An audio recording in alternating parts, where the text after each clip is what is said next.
Welcome to this new session in which we will be looking at a new abstract data type now called sequences. So far we have only looked at basic natural numbers, but we come across many different types in computer science, and sequences is one of the most fundamental data types that occurs in computer science. Informally, a sequence is just a collection of values of the same type placed in a particular order. And the important point here is that the values occur in a particular order. So at the lowest level, if you look at all data in a computer, it is nothing but a sequence of bits. So you have a sequence of memory locations which store bits. So all data is finally nothing but a sequence of bits. And essentially what we need to do is to be able to represent any kind of data using a sequence of bits. So sequences play a very fundamental role in computer science, and we come across many different types which are essentially sequence of objects of a particular type. So let us look at a formal definition of sequences, and the definition is again very similar to that for numbers. So here we always assume that all the elements in a sequence are of the same type, and we will call such a sequence of type T. So if all the elements in the sequence are of type T, then we call it a sequence of type T, and we get different types of sequences based on what the type T is. So you can have a sequence of bits where each element is a single bit, or you can have a sequence of characters, or a sequence of numbers, or a sequence of numbers. So you can have a sequence each element of which is itself a sequence of numbers. So this will in fact be like matrices, as we will see later. A matrix can be thought of as a sequence of numbers. And there are many operations on sequences which actually do not depend on what the type of the elements in the sequence are. So these operations only depend on the fact that the elements in the sequence appear in a particular order.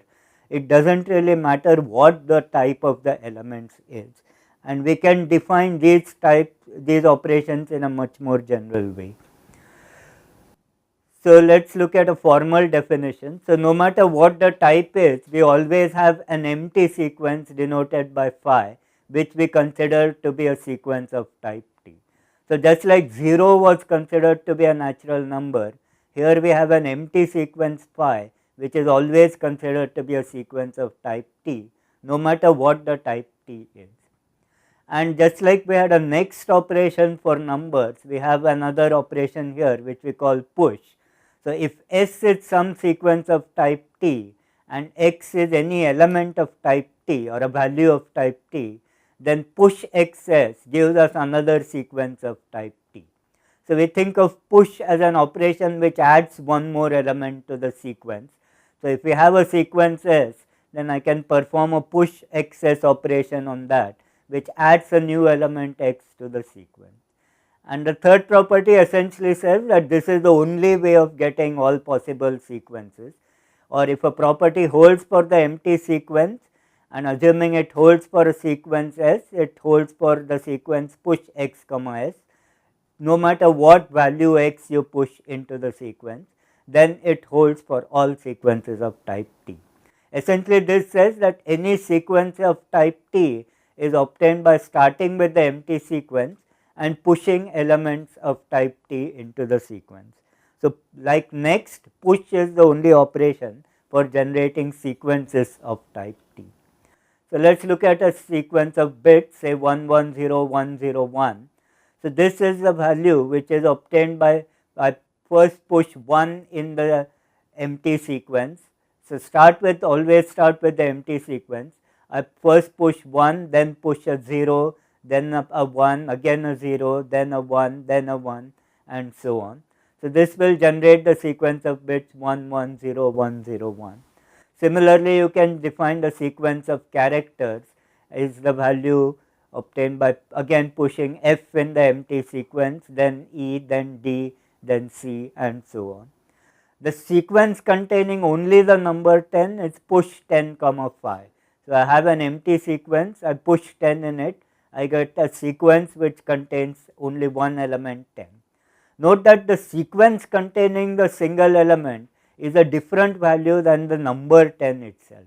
So, this is of type sequence, whereas that is of type number, and we distinguish between these types because the operations that you can perform on them are different. So, let us look at some operations on sequences, and these are defined similarly as they are done for numbers. We first define the operation for the empty sequence. Assuming it is defined for a sequence S, define it for the sequence push x comma s, whatever be the value of x. So, assuming you know what the value of the operation is for the sequence S, you try to define it for the sequence obtained by adding the element x to it or pushing the element x into it, and this defines it for all sequences of type T. And in many of these definitions, the type of the element does not matter. It could be a sequence of any type, and you push any elements of that type in it. So, let us look at a simple function called length on the sequence, which measures the number or counts the number of elements in it. So, to define formally, length of the empty sequence is defined to be 0, and the length of the sequence obtained by pushing any element x in it is the next number of length of s. So, we apply length of s gives us a number, we apply the next operation to that gives us the length of the sequence obtained by pushing an element x into it. Here is another operation on sequences which is needed frequently, concatenation of sequences, which just means that if I have a sequence S1 and S2, I construct a new sequence consisting of S1 followed by S2. So, again we will define this for all values of S2 and considering different values of S1. So, if S1 is empty, then concatenate phi comma S2 will always be the sequence S2 for any sequence S2. Right. So, concatenating anything to an empty sequence gives that sequence which you are concatenating. On the other hand, concatenating push x S1 comma S2 is essentially I concatenate S1 and S2 first and then push x into it.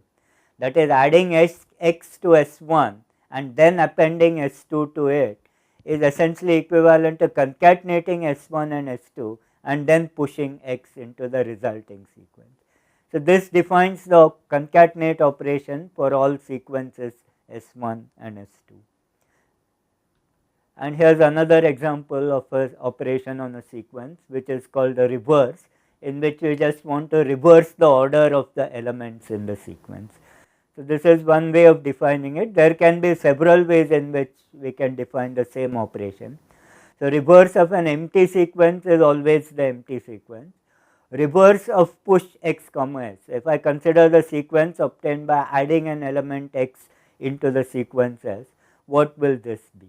So, in this case I will concatenate reverse of s and the sequence obtained by pushing x into the empty sequence. So, what this says is to reverse the sequence obtained by pushing x into x, I reverse the sequence s and then append the sequence containing only the element x to the end, or concatenate the sequence containing only the element x at the end of the sequence. So, you can similarly define many more complicated operations on sequences. The basic idea is this is very similar to numbers, where instead of the next operation that we had with numbers, we have the push operation here, which puts an element into a sequence. The element could be of any value of a given type T, depending on what the type of the sequence is, but all such sequences can be generated using the push operation. And just like for numbers, now we can prove properties of these operations. For example, what is the length of the sequence obtained by concatenating S1 and S2? So, you can show that this is always equal to the add operation applied to the length of S1 and length of S2. Then similarly for any sequence S, the reverse of S should give you the sequence S. So, this is a property that you can prove formally, assuming the definition of reverse that you have used. And again, to prove it, all you have to do is prove that it holds for the empty sequence, and assuming that it holds for a sequence S, show that it holds for the sequence obtained by pushing an element x into the S. Similarly, here is another property.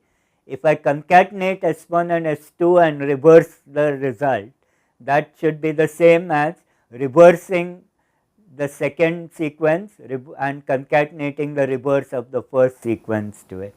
So, here the order S2 and S1 changes in that. Note that concatenate is not a commutative operation, unlike the addition operation, right. The order matters in this case. But so try proving these exercises, and we will look at some more operations on sequences later. Thank you.